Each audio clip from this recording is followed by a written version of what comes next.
2024 সালের আগস্টের বন্যায় মুহুরী নদী তীরের বল্লার মুখের বাঁধ ভেঙে প্লাবিত হয় ফেনীর বিস্তীর্ণ এলাকা। বাড়িঘর, ফসল, রাস্তাঘাটের ব্যাপক ক্ষয়ক্ষতি হয়।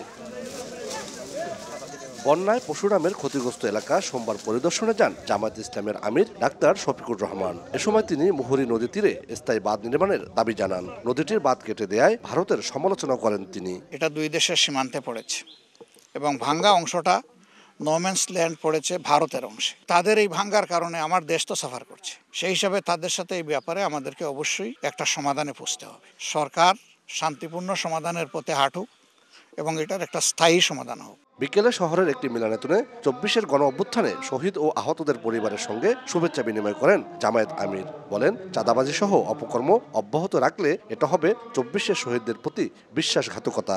একজনের দখল বাণিজ্য এবং চাঁদা বাণিজ্য থেকে মুক্ত করে আরেকজনের আমার হাতে দখল বাণিজ্য এবং চাঁদা বাণিজ্য আমাদের হাতে তুলে দেবে, এই জন্য আমাদের শহীদরা রক্ত দেয়নি। সত্যিই যদি দেশ এবং মানুষকে ভালোবাসেন, প্রিয় বন্ধুরা, মেহেরবানি করে এই অপকর্ম ছেড়ে দিন। এই শহীদরা জাতীয় সম্পদ, তারা কোনো দলের সম্পদ নয়।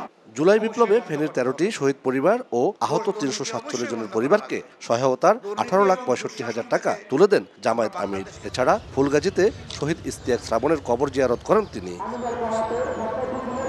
আতিয়া সজল, সময় সংবাদ, ফেনী।